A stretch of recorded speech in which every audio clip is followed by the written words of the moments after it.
All right, everybody. We're going to do some sample weavings to just express or show the differences in the warp strings and the separation of our warp strings and the weft and how it changes. So what are the warp strings? The warp strings are the strings that you see that are mostly vertical. They're kind of like the backbone or the support or the trees in the forest, however way you want to look at it.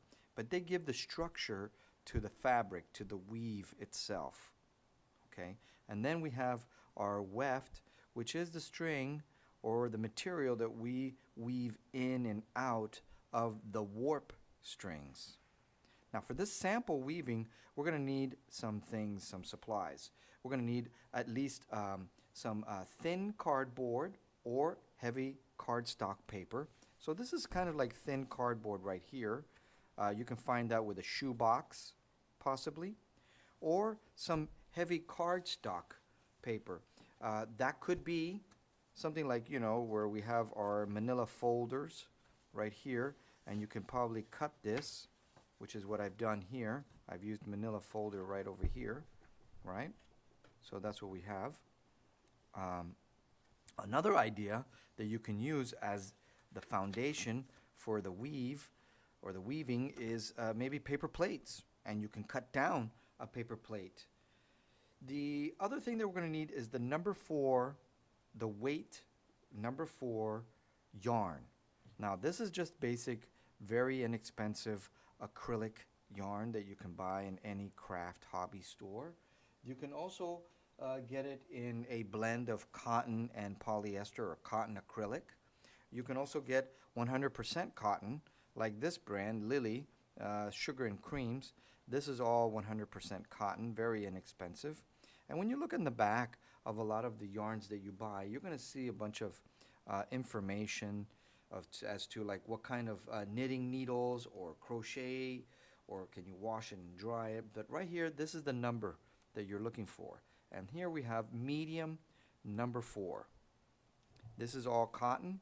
But again, for our projects and for the class projects, we can just use our very inexpensive acrylic yarn.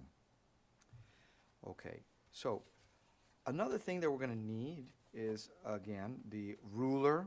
You need a ruler, an X-Acto blade for cutting, and you're going to need a needle. It could be a canvas needle that's metal, or it can be canvas needle that is plastic.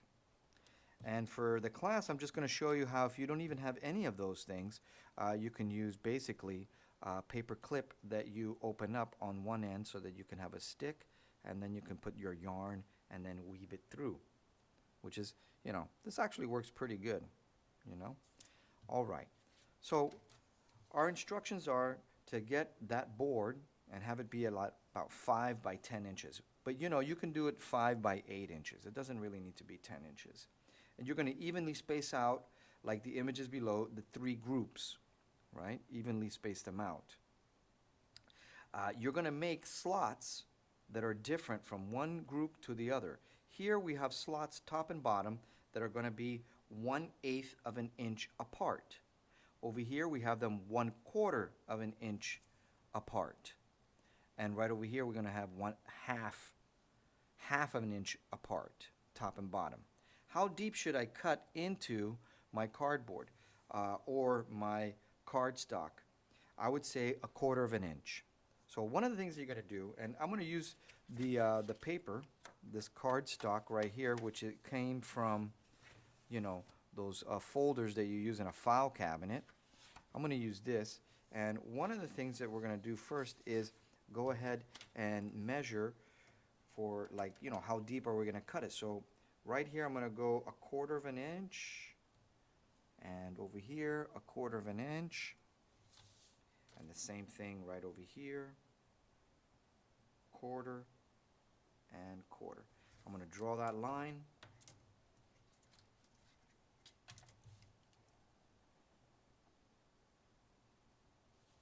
Just a very light line. Doesn't need to be heavy. This is just our sampler. Just a light line. Okay. And now, just like this piece right here, our sampler piece, I'm going to go ahead and start cutting the slits. I'm going to give myself a measured space from which to start. So I'm going to start about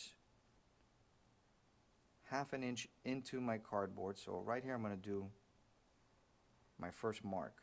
Now, with that first mark, I'm going to do 1/8 of an inch. 1/8 of an inch. Where is 1/8 of an inch? So keep in mind that what we're looking at here, between right here, this small little mark, that's 1/16 of an inch, and then here we have an 1/8. So we have 1/8, 2/8, 3/8, 4/8. And how many 1/8s are we supposed to do? Is 9. So I've got 1, 2, 3, 4, 5, 6, 7, 8, 9. I'm going to measure down here, half an inch in,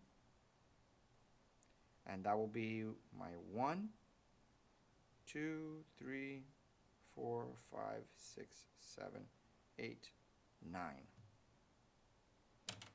Right down here. So that you can see, I've done my slits right there and right here, and I'm going to go ahead and start to cut them down. Now, you could use your ruler, but honestly, this can be done by hand. It's not that far of a cut. Just, try your best to make them nice and straight,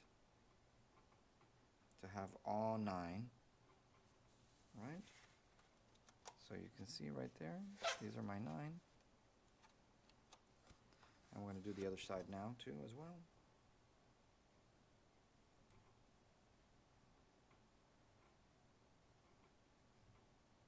Six, 7, 8, 9. All right. Now, let's go ahead and grab some of that blue string, and we are going to start, right? How much blue string? Look, just grab the string and pull from the yarn and separate the string to your full arms stretched out, and then cut. And we're going to start off first by on the top here, and I'm going to go ahead and put my yarn through right over here. So I just pulled it through, and if we look at the back, there's my yarn, and I'm going to go ahead and put a piece of tape right on there, so that way we can it won't come apart.